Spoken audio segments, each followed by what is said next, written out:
Lions TV, happy Sunday. I hope the weather in England is nearly as good as it is over here in Turkey. Yesterday the club announced their retain list for the upcoming 24-25 season, and as predicted by Richard Cowley, Sean Hutchinson was released along with Bartosz Białkowski. I put a video out on Hutchinson a couple of days ago.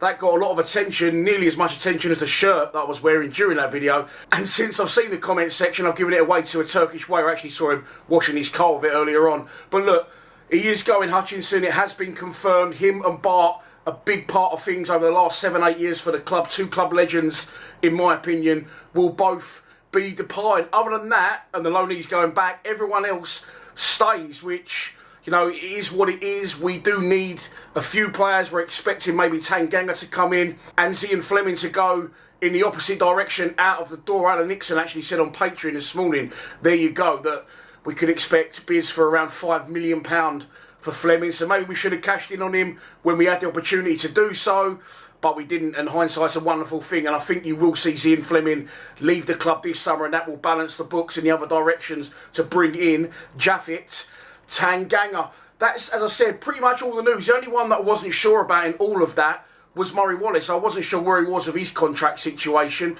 However, it looks like he still has a year to run. I didn't even know that. And is it a bad thing? Again, Muzz has been brilliant for us down the years, but he is ageing. But I think with our left-back position, with Joe Bryan constantly being injured and Danny Mack having to fill that void, which he did really well in my opinion, at parts this season, especially when Neil Harris come back in. I thought Danny Mack's been brilliant the last sort of 10, 12 games under Neil Harris, or however many it actually was.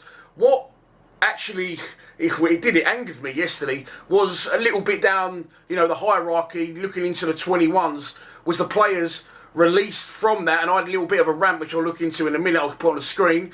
On Instagram, I think the weather got to me a bit, and I had about 20 FS by that point. But yeah, look, players that have been released that are not in the first team, but it's a question and a discussion that I put out there quite a lot, is the under 21s. I'd love to watch the 21s, formerly the 23s. As we know, we've seen a big production line down the years of players come through that, not really ever crack it in our first team, despite them winning leagues and cups and doing well in everything they do under Kevin Nugent. None of them ever really make it, and they fall by the wayside and get released. I'm going to look at both sides of the coin here, because I was having a bit of a back and forth with someone on Instagram, which I very rarely do. But to be fair, the guy was making good points. And I want to cover that as well, because I do understand where he's coming from. Our academy was actually brought back by Neil Harris the first time round when he was a manager. It wasn't in existence before that. And since that point, who have we had come through? We had Ben Thompson, Fred, Aidan O'Brien. And since that, I mean, there might be a couple of others here and there, but the sort of main two players that have come out of the team that regularly play in our first team is Billy Mitchell and Danny McNamara. Again, in my opinion, two great homegrown young players that are only going to improve with more experience and years. And I know there's a big split in opinions on those two players from our fan base, but for me, I like them both. But since then, you know, no one's really come through. It's been a good, was it 4 years now since Billy made his debut, along with George Alexander, up at Wigan away in the last game of the season. Danny Mack never really actually cracked it at Mill, did he? He went out on loan to St Johnstone, I think it was. And that's where he sort of plied his trade. You've got Tanto Alafe that did come through and had a couple of games absolutely setting the world alight now up at Stockport. Just one promotion with him, scored about 20 odd goals. So the players that have been released, okay, are the following: Abdul Malik, Nana Boateng, George Walker, Finlay Cotton, Zane Myers, Seb Dross, Kieran McKay, Frankie Hivid, and that last name that I'm not even going to attempt to try and say. They're all leaving the under 21s. We'll get on to the people that have been given new contracts in a minute, but there's a couple there that I'm not too sure who they are, if I'm honest, but there's a couple that are really, really rated. Abdul Malik, not so much, and there's other stuff that's gone on which I won't even mention because it's not my business and he's no longer at the club. Nana Boateng, of course, made his debut coming on for Gary Rowett's side against Crystal Palace, yeah, in the cup. I mean, look, these players, Abdul Malik, well, I don't really rate him. Nana Boateng, I do. Them two are similar types of players. Abdul Malik's been highly rated. Didn't we get him from Arsenal at one point, and then we had other clubs sniffing round him? He scores, whether I like him or not as a player, he scored shitloads of goals for a number of years in this side. the under-18, under 21s as well as Nana Boateng. Two exciting players, never given a chance, both been released. Seb Droz as well, I really, really like. He hasn't played at all this season, though. He's currently in hospital. I saw on his Instagram post, and he underwent surgery to try and get back right for next season. So, double blow for Seb, but good luck to him. He's a good player. We plucked him from non-league. He was raw. He's exciting again. A very forward-thinking player, and he'll be leaving the club. George Walker is one that really surprised me. Not, a month ago, I watched the under-21s secure the title against Barnsley at the Den in a 3-3 draw. It's a brilliant game. But a really good part of that day was they usually stick you in the kitchen or upper.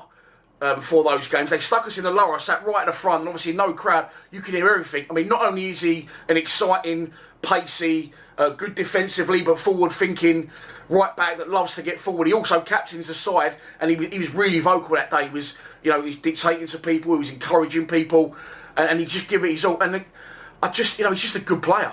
He's just a good player. Yes, we've got right backs. We've got Danny Mack, as I just said, he's a left back sometimes, but he's predominantly, of course, a right back. And Ryan Linnett, our player of the season, outstanding, but he's never going to be there forever, is he? He's getting on now, and he's like 31 years old. In football terms, he's getting on. Of course, he's still 13 years younger than me. But look, these players that leave, okay, I had a little bit of a rant about on Instagram. I'll show you that post now.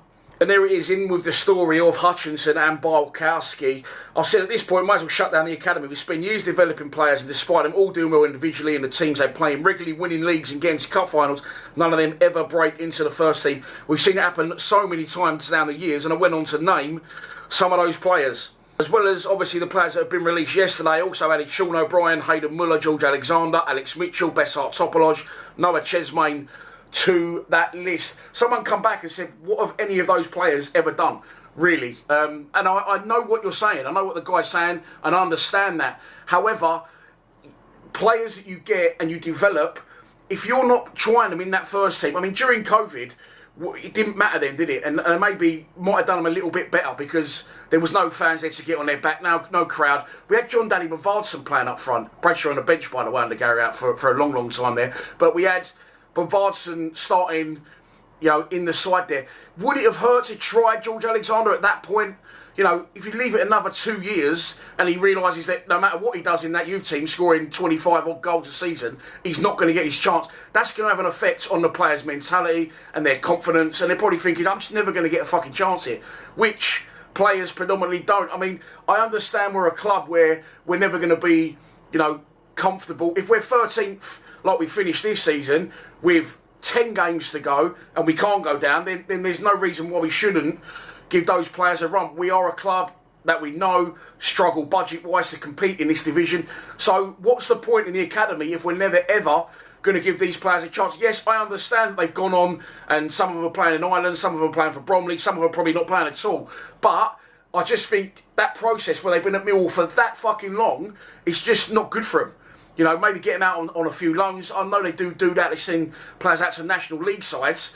But if they're not good enough, which some people say in the comments, okay, I get that, then why are we bothering? Why are we bothering? Someone said, well, we're going to sell Alex Mitchell for $500,000 to Lincoln. That's speculation. And I'm sure Big Al didn't want to do that with his career. He's been at Millwall a long time. He's been on about 5 loans. And as I said, we need, especially with Sean Hutchinson leaving now, we need more centre-backs. So, okay, if all these players end up not being good enough, why are they getting to finals? Why are they winning leagues? If they're bottom of the league every year, I can absolutely understand it. But what is the point in the academy if the players that we're winning things with and we're developing really well and they look exciting? I understand it's a big step up. But then, if they're still not good enough and they're all going to National League sides, then I think we need to look at our scouting process. Because then we've got no eye for a player, have we? That wasn't good enough in the first place. And that's the thing that really bothers me. Hayden Muller was a really good player. Sean O'Brien was a really good player. There's others in there. Now, we've got some players that have signed new contracts. Chinakoli, who's been out on loan at Bromley, he's a little bit off it for me. Kamal Grant has just got promoted in the first team of Bromley, of course, with Big Byron last weekend, the weekend before, with Bromley, so he's been given a new contract. But the two in there are Shamar Lawson and Tom Leahy. Those boys, Shamar Lawson has really come on this year. He's a good central ball-playing midfield player that can join in the forward line, or he can do his defensive duties as well. And Tom Leahy is an out-and-out goal scorer. He looks a million times better than Kevin Nisbet when I watched him in that game against Barnsley. He scored shitloads of goals for the last 2 seasons. Now, Okay, brilliant. I want those 4 to stay. The last 2 I mentioned excite me greatly, but I know what's going to happen. We're going to give them all another 2 years, and in that 2 years, they'll all go. We'll never ever see any of them in the first team, and it just seems a bit pointless. So what I'll say is this: we're struggling in terms of forwards, midfielders not so much, but Sabs is getting older. Would it hurt if you're going to pay these players wages, and they won't be on a lot of wages? Would it hurt to get them in this season and even just play them in the fucking League Cup matches or something? I don't know, but there definitely is a breakdown, in my opinion, between these very successful youth sides that we have that win everything and get to cup finals, and then the first team. I know they can't all make it, but the amount making it, in my opinion, is not enough. And I'm seeing some good players in there. Yes, as I already said, I understand there's a massive step up, but okay, brilliant. Lee He signed, Lawson signed. In 2 years' time, I'm pretty confident I'm going to be sitting here saying Tom Lee and Shamal Lawson have left the club. Never kicked a fucking ball. So what is the point in it, is my question. And if people are saying, well, they'll go on to play a non-league, then why, no disrespect to these players, because I like them personally, why keep re-signing them?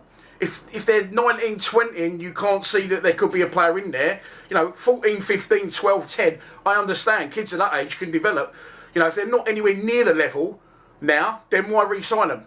And I'm confident that both those players are, by the way, and probably Kamal Grant with the experience he's gained at Bromley. But if we're never going to try, we're never going to find out. And it just, really frustrated me yesterday. So anyway, it's gone on a little bit longer than I would have liked. And it is time to go on sunbathe for me in 28-degree weather. I think the weather's all right today. Premier League finishes as well. I'm rambling. Thanks for watching. Please subscribe to Lions TV. Come on, you Lions.